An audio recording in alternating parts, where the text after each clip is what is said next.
Hi, I'm Phil Bainbridge, and this is a quick tutorial video for the blog post to bulk create Google Drive folders and add files 2.0.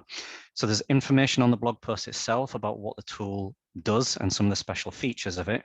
This is just a quick way of showing you what it does, as well as helping you get set up with it. So I've already got a copy of the Google Sheet, and I've put that into my Google Drive. And we're just going to go through now and fill in a few things and see some of the features of it that we can use. So the first thing we need is the parent ID of the folder where we want all of our new folders to be created underneath. So I have a Google Drive folder here, and this is one set up just for this demo. Here I've created a quick folder, which is where I want all the new folders and then any of those files to be created underneath. That means any sharing permissions I have set on this top level folder here will be inherited by everything else within it. So if I click into the folder, to get the ID, I get it from the URL here along the top. So it's that long string of letters and numbers. So if I copy that, go back to my Google Sheet and just paste that in the box there. Now, the second thing we need to do is we need to go and name our folders and add our files. To do that, we're going to go to the folders sheet. So just down here at the bottom, I've got the folders sheet. And basically this sheet kind of scrolls across, and I'll show you how we fill it in at the moment. But it is one folder per row, as it mentions here. So we need some folder names creating. So for this demo, I'm just going to create 3 folders. We're going to have a John Smith, a Jane Doe, and Joe Blogs. Okay, so 1 folder per row. That means at this point, I've got 3 folders. I can, at this point, if that's all I want to do, run the tool, and it will just create some folders for me. I don't have to add any files if I don't want to, but I want to show you the full use of the tool itself. We don't fill anything here in the folder link column. This will be populated when the tool runs, and it will give us a direct link to the Google Drive folder. It's also what the tool uses so that you can rerun it. Basically, if there's something in this column, it will ignore that specific row. Next, we've got 2 sets of columns per file. So file 1 here, a name and an ID. If I scroll across, file 2, a name and an ID, and file 3, etc., all the way up to 10 in this example. So we need to provide a file name. Back in my Google Drive here, in a folder, I've got some files that I want to be copied into the new folders that I create. So let's have a look at what I've got. I've just got 3 mock files, basically, a Google Sheet, a Google Doc, and a PDF. There's no real content in there, but what I do want is a copy of each of those in the new folders. But being in Google Drive, there can be hundreds, if not thousands of files. So I want some sort of unique naming convention. So this is where I'm going to suggest you use something like concatenate, which is a formula available in Google Sheets to create a really powerful, unique name. So let's take, for instance, the attendance sheet.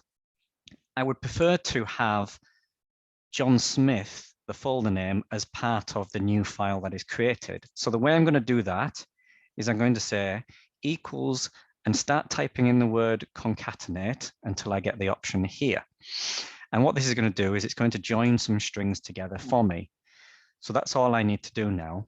So what I'm going to do is I want it to be called John Smith hyphen attendance sheet. Okay, so I'm going to click this cell here, and I start to get a little preview up at this top box as to what it's creating for me. So at the moment it's got John Smith. If I then put a comma in, it now wants the second bit of string that I want to actually use as part of the file name. Now I'm going to type something in here. So I'm going to use double quote marks to be able to type a string inside of that. So I want John Smith space hyphen space attendance sheet. And before I click enter or anything like that, I can see the Google preview is telling me how I've got it. So as long as I've got my spaces right, and that looks right to me, then that's all I want to type in. So if I just go to the end of that and close my bracket and hit enter, I've now got John Smith attendance sheet. Now what Google's doing here is it's trying to give me an autofill suggestion so that it will push that formula down. I'm going to dismiss this just in case you don't see it when it comes up on your screen, and I'll show you how to push it down manually. So that's the formula I've got there, John Smith attendance sheet. Now I could have lots of folders going on here, all the way down to a couple of hundred rows. So obviously what I want to do is make use of the autofill option on a Google Sheet. And I want to drag down with my mouse that formula. And now you can see it switches and moves down per row. So quite easily, I've got an effective name for my attendance sheet. The second thing we need is the ID of that file so that it can be added to the relevant folders. So if I go back into here, to get the ID of the file, you need to open the file itself. And the ID is the long random string of letters and numbers in the top there. So I'm going to copy that and I'm going to paste that into my Google Sheet. Now I want the same file in each of these folders. So I need it 3 times. So again, I'm just going to use the autofill to pull it down. That's it. That is one set of folders and one single file to go into each of them created. I don't have to have the same file going into them if I don't want to, but I've got the ability to adjust that if I want here. I'm going to add a second file in just to help show you again part of what I can do. So this time, let's add in the health and safety Google Doc.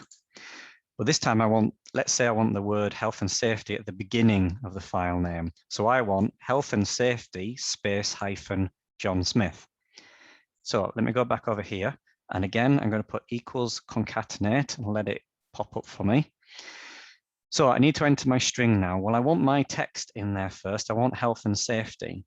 So I put my double quotes in and type in health and safety. And then I'm going to put a space hyphen space because I want to join the folder name onto it and I don't want it all to be smudged up together. So once I've done that, I just put my cursor at the end of that closing quote, press comma, and it's now ready for the second string. Second string again is going to be this cell here on the left, A2. So if I click on that, the preview there shows me that's exactly what I want. Health and safety hyphen John Smith. So I'm going to close the bracket now and press enter. This time I'll let the autofill do it because it's there. So if I tick that there, what it's done there for me is it's just pulled the formula down quite quickly. So now I've got another document that could be added in here, health and safety, and we've given it a different naming convention. So let's just scroll across again. As we did before, we need to put the file ID of it in there. So if I go into the health and safety document and open it, if I get the string of letters and numbers from the top, copy that and paste it in there. Again, I want that in each of the folders so I can paste it down. That's all it is. That's all we're doing basically. I did have a third file in there, but I think you get the idea of it at this point in time. I can change the name of that in any way that I want to. So just keep adding your files along to the right-hand side. Now at the moment, the tool goes up to 10 files, but you can actually add more than that. As long as you follow the same naming convention of 2 columns, just add yourself some extra columns to the right-hand side of it, and that'll work for you. So that's it now. Let's run it and see what happens. So if I go to the welcome sheet again, the third item there tells me I can either run the tool by clicking the Start Now button or by using the option from the admin menu. It doesn't make a difference to do the same thing. I'm going to use the admin menu just so I can stay on this sheet here so you can visually see what's happening as the tool is running. So if I click the button, I've already authorized this against my account. So I haven't got the authorization pop up. But at the bottom right now, we've got some toast notifications appearing as it works through each of the folders. So as it creates the folder, it puts a folder link in this column here. That's a direct clickable link to the Google Drive folder. It's also turning the file names, as you'll see in a moment, into hyperlinks. So when it's completed, we get a pop-up message like this, and it gives us a bit of a visual count, confirmation of how many new items have been created. And that's what we expected in this instance. So what have we got? The file names that we have now, as I mentioned, have been turned into clickable links. This means we can directly get to either the person's folder all the file within that folder, all from this single Google Sheet here. So if I want to go to James folder, I can click on that, and I'm in James folder here now, and we can see the naming convention that's being used perfectly fine on this phone screen. Similarly, if I actually wanted to go to James attendance sheet that is in that folder, I can click on that link there, and it was just a template file, so there's nothing put into it, but that is specifically that file there. That's it really. If you want to append any more folders and files, then you can just add them to the bottom of this Google Sheet. If you prefer, you can reset the entire sheet and remove all of the data from it. Once you create the folders and the files, you can't go back retrospectively and start adding more files into that folder. So once the folder's been created, it's done and dusted really. So I can't go along here now and start adding some more. It won't find the existing folder. But hopefully that gives you something quite powerful to work with, and that will help you automate some of those duties. Thank you very much for your time.